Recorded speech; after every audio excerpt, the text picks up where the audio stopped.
बिस्मिल्लाहिर्रहमानिर्रहीम। अस्सलाम वालेकुम my YouTube family, welcome back to my channel. आज की रेसिपी मज़े की तो है ही, लेकिन बहुत इजी और क्विक बन जाती है। आप इसको चाय के साथ सर्व कर सकते हैं, आप बच्चों को लंच बॉक्स में बना के दे सकते हैं, यार मतलब तुसी हर जगह इस्तेमाल कर सकते हो। तो बातों को करते हैं ज़रा साइड पे और चलते हैं रेसिपी की तरफ। आपने वीडियो शुरू से आखिर तक देखनी है ताकि आपको अच्छे से समझ आए। तो इसके लिए जो मैंने इंग्रेडिएंट्स लिए हैं, मैंने तकरीबन 4 से 5 आलू ले लिए थे और उसको मैंने बॉईल करके उसका छिलका उतार लिया। आलू आपने अच्छे से बॉईल करने हैं, सख्त नहीं रहने देने, वरना आपकी जो बॉल्स हैं वो स्मूथ नहीं बनेंगी। इसके साथ जो मैंने स्पाइसेस लिए हैं उसमें मैंने 1 टेबलस्पून सॉल्ट ले लिया है, या आप अपने हिसाब से इस्तेमाल कर सकते हैं। हाफ़ टी स्पून मैंने red chilli powder, half teaspoon मैंने ब्लैक पेपर पाउडर और मैंने हाफ़ टेबल स्पून जो है वो चिली फ्लेक्स ले लिया। 2 से 3 मैंने हरी मिर्चें ली थी, मेरे वाली ज़रा तेज़ थी इसलिए मैंने कम ली हैं। अगर आपकी तेज़ नहीं है तो आप ज़्यादा भी ले सकते हैं। और मैंने हरा धनिया इसमें यूज़ किया है। तो इन सारी चीज़ों को अब हमने मिक्स करना है एक बाउल में। इसके लिए मैंने पोटैटोज़ को अच्छे से मैश कर लिया है। जितने अच्छे से आप मैश करेंगे उतनी अच्छी आपके पोटैटो बॉल्स बनेंगी, इस चीज़ का आपने ध्यान रखना है। और इन बॉल्स में मैं जो चीज़ यूज़ कर रही हूँ मोज़रेला कर रही हूँ। क्वांटिटी आपने अपने हिसाब से देख लेनी है, आपको ज़्यादा पसंद है आप ज़्यादा भी यूज़ कर सकते हैं। इसको मैंने छोटे छोटे क्यूब्स में काट लिया है और एक बॉल में तकरीबन 2 से 3 क्यूब्स इनफ होते हैं। तो अब इन मैश्ड पोटैटोज़ में मैं वो धनिया मिर्चें और बाकी स्पाइसेस जो है वो ऐड कर दूँगी और इसको अच्छे से मिक्स कर लेना है। तो मिलते हैं मिक्स करके। इनकी कोटिंग के लिए मैं 3 चीज़ें यूज़ करूँगी। ये मैंने मैदा लिया है, इसके साथ हम इसकी पहली कोटिंग करेंगे।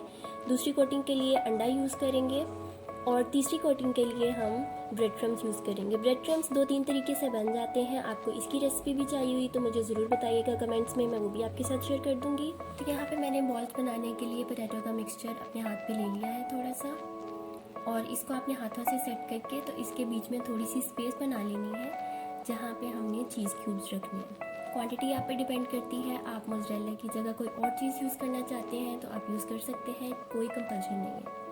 तो ये देख सकते हैं मैंने चीज़ के क्यूब्स बीच में रख दिए हैं और फिर साइड से पकड़ के इसको दबा लेना है और इसको बॉल की शेप दे देनी है।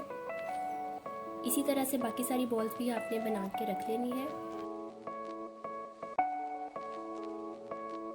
तो ये देख सकते हैं ये मैंने बॉल इसकी बना ली है। तो अब हम चलते हैं अपने कोटिंग के स्टेप की तरफ। तो ये जो मैंने मैदा लिया था इसमें आपने बॉल को अच्छे से कोट कर लेना है हर तरफ से मैदे से।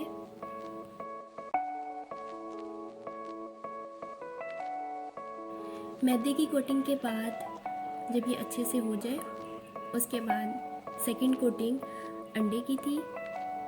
अंडे के अंदर आप थोड़ा सा सॉल्ट भी ऐड करना चाहें तो कर सकते हैं, नहीं ऐड करना तो आपकी मर्ज़ी है। तो ये अंडे में डिप कर लिया। इसके बाद जो थर्ड कोटिंग है वो ब्रेड क्रम्स की है। तो व्यूअर्स हमने इसकी ब्रेड क्रम्स के साथ भी कोटिंग कर ली। अब ये बॉल्स बिल्कुल फाइनल है, मतलब सिर्फ फ्राई होना रह गया है। एक टिप देना चाहूँगी कि आपने कभी भी इनको हाई फ्लेम पे फ्राई नहीं करना, मीडियम या लो फ्लेम पे फ्राई करना है, क्योंकि इसके ऊपर ब्रेड क्रम्स लगे हैं तो वो जल्दी ब्राउन हो जाते हैं और जो अंदर चीज़ है उसको मेल्ट होने में थोड़ा सा टाइम लगता है। तो इसलिए आपने इसको मीडियम या लो फ्लेम पे फ्राई करना है ताकि चीज़ भी अच्छे से मेल्ट हो जाए। जब ऑयल गर्म हो जाए तो आपने इसमें बॉल्स ऐड कर लेनी है और इनको फ्राई कर लेना है। तो ये हल्का सा प्यारा सा गोल्डन ब्राउन कलर आ गया है, तो अब हम इसको डिश आउट कर लेंगे।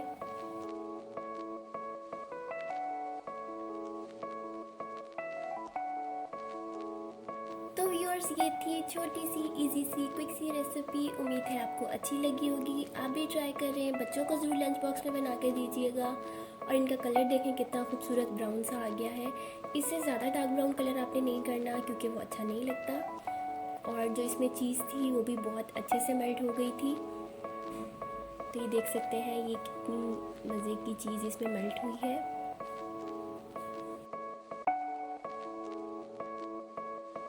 उम्मीद है आपको वीडियो अच्छी लगी होगी, रेसिपी अच्छी लगी होगी। आप वीडियो को ज़रूर लाइक करें, मेरे चैनल को भी सब्सक्राइब करें। मिलेंगे नई वीडियो नई रेसिपी के साथ। अपना ख्याल रखिएगा। अल्लाह हाफ़िज़।